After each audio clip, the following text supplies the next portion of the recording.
Bonjour à toutes et à tous, bienvenue sur KTV, Kwezi FM, le 106.9 pour ce temps de parole, toujours en direct à la radio et à la télévision. Il est avec nous à chaque fois qu'on en a besoin, à chaque fois qu'on a besoin d'explications. C'est Étienne Guillet, directeur de cabinet. Monsieur le directeur, bonjour. Bonjour. Merci d'avoir accepté notre invitation. Vous avez fait le tour de Mayotte, vous avez rencontré les maires, vous êtes parti à la rencontre de la population pour avertir, pour expliquer. Est-ce qu'il y a véritablement danger avec ces marées qui arrivent ? Alors, il y a effectivement un phénomène qu'on ne connaissait pas jusqu'alors. Alors, c'est pas le phénomène des marées qu'on ne connaissait pas. Le phénomène d'équinoxe, la plupart des Mahorais les connaissaient, c'est pas le sujet. Le phénomène qu'on va avoir est un peu particulier puisqu'on a eu, en plus de ces grandes marées, la subsidence, donc l'enfoncement de l'île de Mayotte de 15 cm depuis la crise volcano-sismique qu'on connaît. Et donc, c'est vrai que on ne va pas avoir la même ampleur du phénomène parce qu'on a ces 15 cm de subsidence, donc d'enfoncement supplémentaire. Donc, l'enjeu était de préciser ce qui allait se passer. Maintenant, si on va jusqu'au bout, on est sur un phénomène qui reste un phénomène qui va monter petit à petit en puissance, en intensité, puisque les premières marées fortes vont commencer cet après-midi, vont se terminer, vont monter en hauteur de marée jusqu'à mardi et vont s'atténuer. Ce sera le pic mardi apparemment. Mardi matin, effectivement, on a la marée la plus haute. Ça ne veut pas dire que pourtant ce sera la plus haute ressentie, parce qu'on peut avoir en plus là-dessus un certain nombre de conditions météorologiques qui peuvent influencer soit positivement, soit négativement. Notamment les vagues ou la houle. Voilà, notamment le vent, les vagues, la houle, la dépression, qui peut effectivement augmenter encore cette hauteur de vague. Donc voilà, aujourd'hui, ce qu'on a essayé de faire depuis déjà une semaine et demie, ça a été de sensibiliser les élus, sensibiliser les habitants, d'aller sur le terrain, expliquer ce à quoi on risque, le phénomène, expliquer le phénomène. Bien sûr. Le risque maintenant en lui-même, c'est quoi ? C'est quelques centimètres, quelques dizaines de centimètres d'eau qui vont envahir les chaussées, qui vont envahir les habitations. Certaines habitations pourraient se retrouver mardi matin, pour parler de mardi, avec les pieds dans l'eau. Tout à fait. C'est possible. C'est tout à fait possible et on le sait, on l'a déjà vu d'ailleurs. Si on regarde un peu dans le passé, on a vu ça à Milia, il n'y a pas très très longtemps, où il y avait effectivement une invasion d'eau à l'intérieur des terres.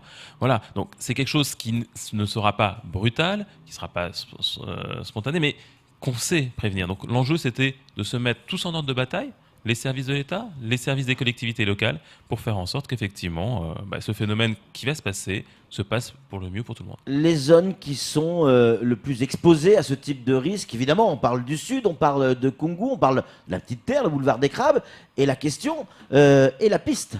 Parce que on a vu dans la presse que les barges allaient s'arrêter à un moment donné et que le trafic aérien devait s'adapter également à ça. Alors, le trafic aérien, le vrai sujet, c'est l'accès à l'aéroport. Oui. Notre vrai sujet, puisque c'est la problématique des barges, puisque les barges, elles, ne pourront plus circuler, puisque à un moment, les quais, le chargement et le déchargement des barges vont être submergés. Donc, c'est très compliqué pour le STM d'accéder à ces quais et donc de pouvoir travailler normalement. En revanche, sur la piste de l'aéroport, la piste, elle est en fait un peu sur la partie, on va faire un peu technique, sur la partie seuil 16, envahie par les eaux, mais ça n'a pas de difficulté. En tout cas, cette on a vérifié. Cette partie-là, on est bien d'accord, c'est le fond de la piste, après les lits d'arrêt, vers la mosquée. Voilà, c'est vers la mosquée. On a un seuil décalé, tout le monde connaît ça à Mayotte, et donc ce qui fait qu'il n'y a pas de difficulté majeure sur cette piste, même pendant ces grandes marées.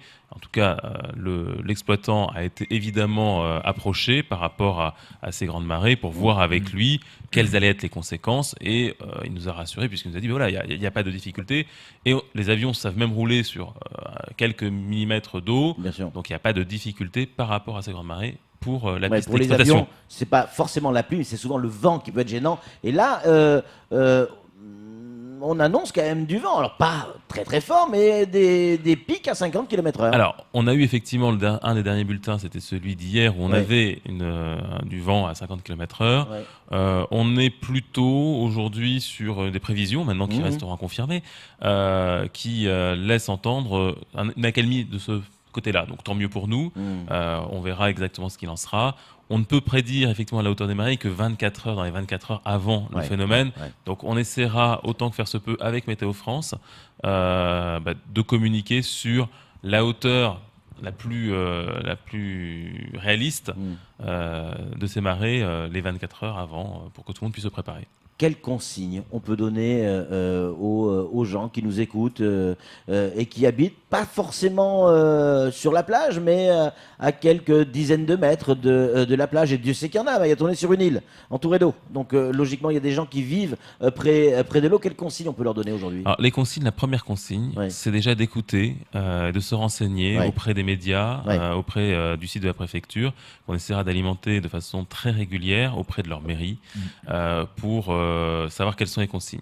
Alors, les consignes, elles sont, a priori, malgré tout, assez simples. C'est se préserver physiquement, mais aussi ses biens. Donc, c'est s'il y a un moment trop d'eau ou s'il y a un ordre d'évacuation, si on arrive à ce niveau-là de consignes, de respecter ces consignes d'évacuation, d'aller se mettre à l'abri dans les lieux appropriés, dans les lieux d'accueil qui seront ouverts par les mairies. C'est aussi de se protéger son bien, donc ça peut être de mettre des sacs de sable, ça peut être des planches, tout simplement pour éviter que l'eau rentre dans son bâtiment, ce qu'on appelle les bâtards d'eau, de façon un peu plus générique. C'est aussi de prévoir, si on doit évacuer, un petit ballotin avec à l'intérieur ses médicaments, des vêtements secs, différentes choses qu'on veut garder avec soi et qui peuvent nous être utiles pendant les 2, 3, 4, 5 heures durant lesquelles le quartier ou la maison va être avec les 10, 15, 20 cm d'eau. Alors ça, c'est les précautions que l'on peut préconiser, puisque c'est un mot à la mode en ce moment, les précautions à cause de cette marée. Et quels sont les dispositifs, les dispositions prises par la préfecture de Mayotte, justement, par rapport à ces marées? Est-ce que vous allez être en alerte? Est-ce qu'il y a des secours qui sont prévus? Est-ce que là, il y a une organisation précise qui s'est mise en place? Alors, il y a évidemment une organisation qui s'est mise en place, puisque l'enjeu, c'est de pouvoir accompagner au mieux la population durant ces phénomènes.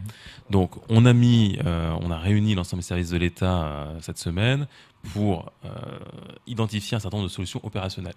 Tout simplement, mobiliser les agents de l'ADEAL, qui vont être sans doute mobilisés par le boulevard des Crabes, on l'a dit, mais peut-être aussi par d'autres endroits. Je pense à Ironibé, où on a à ce niveau-là aussi un foin un peu moins élevé, donc avec potentiellement une submersion à cet endroit-là.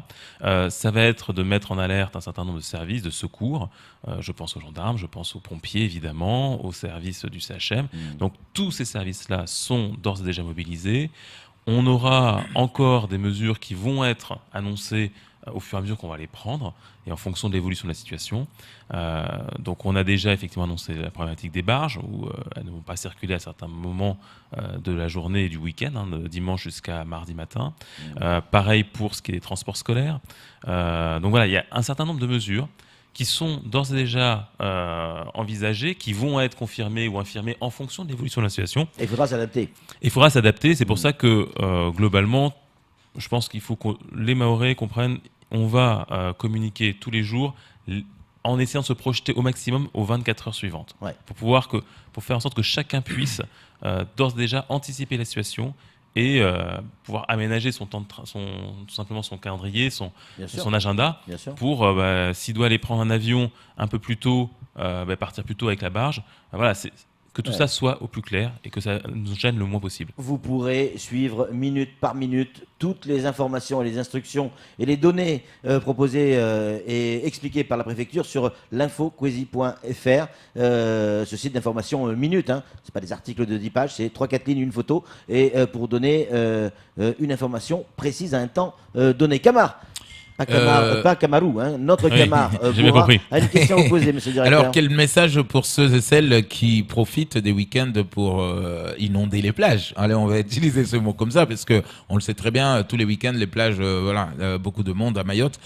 Et en même temps, il y a les sceptiques qui doivent dire, oui, à chaque fois, Météo France, par exemple, nous annonce de la pluie, alors que il y a le soleil toute la journée. Donc, ces gens-là vont forcément aller sur les plages ce week-end. Est-ce qu'il y a un message précis pour ceux qui vont être sur les plages à Mayotte? Alors, ceux qui vont être sur les plages, le phénomène des marées n'a pas besoin d'être prévu par Météo France. C'est un phénomène qu'on connaît et qui est connu par... c'est un phénomène lié aux astres. Donc voilà, pour poser les choses simplement. C'est mathématique. Et c'est mathématique, voilà. Donc ça, je pense que là-dessus, j'espère que les gens, en tout cas, ne seront pas sur la logique de se dire Météo France nous a prévu quelque chose. C'est pas le cas. On aura bien ces grandes marées. Maintenant, effectivement, il faut être vigilant. Il faut pas non plus aller se mettre en danger. Donc voilà, faudra être attentif à la montée des eaux. Et savoir se retirer au bon moment aussi et donc remonter et quitter la plage peut-être un peu plus tôt. Je pense en particulier à ce samedi après-midi et ce dimanche après-midi où effectivement la grande marée est annoncée autour de 16h, 17h. Étienne Guillet, c'est pas non plus un tsunami qui arrive. Voilà, ça va pas faire des ravages. On risque le risque maximum, c'est quoi? Au pire. Oh, le risque. Allez, j'habite à Koungou, dans sur le littoral. Sur le littoral, dans une habitation pas forcément en dur. Qu'est-ce que je risque au pire? Alors, je ne sais pas ce qu'on peut dire au pire, mais très clairement, l'enjeu, c'est on a potentiellement des gens qui vont avoir les pieds dans l'eau, qui vont avoir des mobiliers qui va être dégradés, devoir passer la nuit ou une partie de la journée en dehors de chez soi. C'est ça le sujet. Voilà, c'est après de la gêne. Il n'y a pas de danger de blessure, il n'y a pas de danger de noyade. Il n'y a pas tous ces dangers-là si on s'y prend et si on respecte les consignes d'évacuation, si on s'y prend suffisamment tôt. C'est sûr que si on part dans la précipitation, il y aura sans doute plus de gêne et plus de difficultés pour les uns et pour les autres. Donc il faut effectivement bien suivre les consignes de sécurité qu'on donnera, que les maires donneront, que la préfecture donnera, pour limiter autant que faire se peut tous ces risques qui peuvent exister malgré tout, parce que si effectivement on se précipite en sortant de son manga pour aller courir, pour aller monter plus haut parce qu'on se dit non, il n'y a que 5 cm, je n'en ai pas besoin, on peut avoir un risque, je dirais, voilà, de tomber parce qu'on se précipite. Voilà. Donc l'enjeu, respectons les consignes tous autant qu'on est, et puis ça devrait bien se passer. Des questions qui sont posées là actuellement. Est-ce que, de combien de mètres il faut que je recule pour être sûr de ne pas avoir les pieds dans l'eau? Vous me dites, attention, le pic de la marée, c'est par exemple, c'est mardi à 4h du matin, ce qui se rapproche de la réalité. Je dois reculer de combien de mètres de chez moi pour ne pas être embêté par cette marée? C'est quoi, 10, 15, 100 mètres? Ça ne se calcule pas en recul de mètres en profondeur, puisque c'est un problème de hauteur. D'accord. Donc, on peut effectivement, si on avait on peut imaginer une plage toute plate, entre guillemets, l'eau, elle va monter de X centimètres. Donc, même si elle était toute plate, on pourrait aller très loin. Là, l'enjeu, généralement, je dirais, la plupart du temps, il faut reculer suffisamment pour monter un tout petit peu en hauteur. C'est quelques dizaines, quelques vingtaines de centimètres. C'est pas beaucoup non plus. Maintenant, vous avez sur le site internet de la préfecture l'ensemble des cartes qu'on a pu constituer un peu rapidement, mais qui sont des bons indicateurs pour la population, pour voir exactement quelles sont les zones potentiellement soumises à cet aléa, et de voir jusqu'où il faut effectivement se reculer. Ça va dépendre de beaucoup d'endroits. Ça peut être 10 mètres, ça peut être 100 mètres. Voilà, mais ça va dépendre. Quelques centimètres. Ou seulement quelques centimètres. Étienne Guillet, les points chauds prévus pour Mayotte, et le calendrier, c'est quoi? Aujourd'hui, demain, après-demain? Alors, le premier phénomène va commencer aujourd'hui et on n'est pas inquiet sur aujourd'hui. La première marée qu'on va vraiment observer de près, ça sera celle de samedi, celle de samedi après-midi. Après, on en aura effectivement dimanche très tôt à 4h du matin, dans l'après-midi là aussi. Et pareil, le lundi, c'est vraiment le lundi matin, 4h et les poussières auxquelles on va être très attentif. Pareil, le mardi matin à 5h30, où on va avoir le plus haut potentiel d'eau. Voilà, donc on va être très vigilant. Il faut suivre là encore une fois les consignes qu'on va donner pour être sûr que tout se passe bien. Sûr. Juste pour les points chauds, pour terminer là-dessus. Les points chauds, effectivement, j'avais pas répondu. Les points chauds, on va avoir en termes routiers une vigilance particulière sur le boulevard des Crabes, qu'on a déjà vu inonder, fin août. On va avoir une vigilance aussi autour d'Ironibé, comme j'ai déjà évoqué, puisque on est sur un point bas. Et après, effectivement, on a un certain nombre de points bas, mais qui sont plus des zones d'habitation, dans la mangrove la plupart du temps, ou en très grande proximité avec le littoral. Donc on a Koungou, on a Iloni, on a Bandrélé, on a Milia aussi. Voilà, on a un certain nombre de zones dont on sait pertinemment, par l'expérience, par la connaissance qu'on peut avoir de ces quartiers, qu'il y a un risque. Donc c'est pour ça qu'on a mobilisé avec une grande vigilance l'ensemble des maires qui sont responsables d'opérations dans ce cas de submersion. Attention également, parce qu'il y a certaines personnes qui pensent pouvoir se réfugier dans les mangroves. Attention, la marée va monter, la mangrove va également monter et déborder. Donc là aussi, l'idée de la mangrove, c'est peut-être une fausse bonne idée. Camar, pour conclure. L'après-marée, si on peut le nommer ainsi, puisqu'on le sait qu'après les grandes marées, il y a toujours des débris, des déchets qui vont se poser sur les routes, par exemple au Boulevard des Crabes.